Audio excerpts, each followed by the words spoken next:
Bonjour et bienvenue à tous sur la plateforme 224 QHSSE officielle en Guinée-Conakry.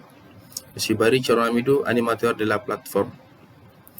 Comme du quotidien, nous faisons une réunion de sécurité pour vous permettre de travailler en toute sécurité et vous rappeler notre objectif de zéro accident. Aujourd'hui, nous allons continuer sur notre thème précédent, les 12 réflexes sécurité sur un chantier. Précédemment, nous avons parlé sur les ports des équipements de protection individuelle qui sont affichés dès la rentrée du chantier. Nous avons parlé deuxièmement des vêtements ajustés. Donc pour ceux qui travaillent près des machines comme la bétonnière ou les autres engins de manutention que nous avons qui font la rotation, on demande à ce que vos tenues de travail pour l'ensemble des ouvriers dans le chantier doivent être proches du corps.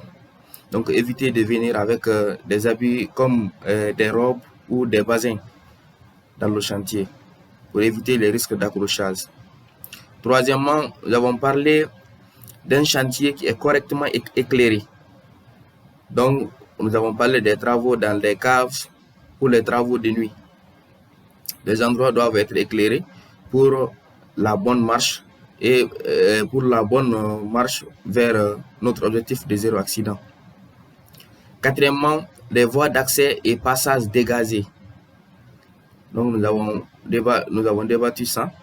Et aujourd'hui, nous allons parler sur le stockage correct des matériaux, l'avantage et les inconvénients, et aussi les tranchées sécurisées. Donc le cinquième point, stockage correct des matériaux. Vos outils et matériels de chantier doivent être bien posés dans les endroits prévus, tout en respectant les règles de l'art.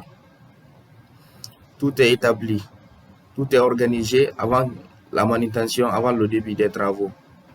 Donc il faut respecter les 4 règles qu'on a énumérées dans notre vidéo précédente, mais aussi il faut augmenter ce cinquième là-dessus. Donc les matériaux doivent être posés selon les règles de l'art déjà établies et dans le plan de prévention.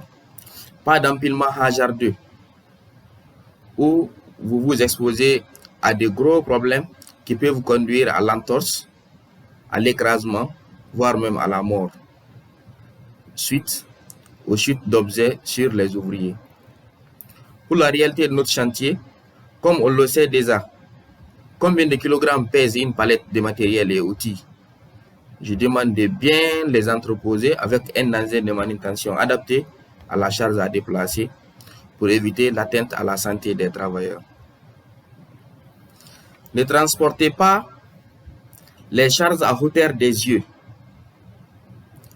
pour éviter les chutes d'objets et les chutes de plein pied qui peut conduire de la blessure à la mort des ouvriers dans la zone de travail, qui est contraire à notre objectif de zéro accident. Sixième réflexe, les tranchées sécurisées. Vos tranchées doivent être sécurisées pour éviter tout éboulement en cas de forte pluie ou de circulation d'engins au bord de la fouille ou de la tranchée.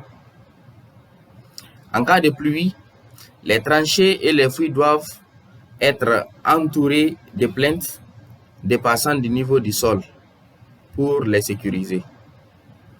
Le balisage des fouilles et tranchées sont à l'immédiat pour protéger l'ensemble des travailleurs de l'entreprise. Donc les fouilles et les tranchées constituent un danger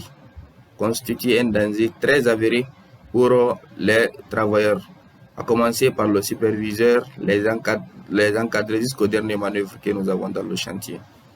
Donc, leur protection, c'est notre responsabilité. Je vous remercie, à bientôt pour une nouvelle vidéo.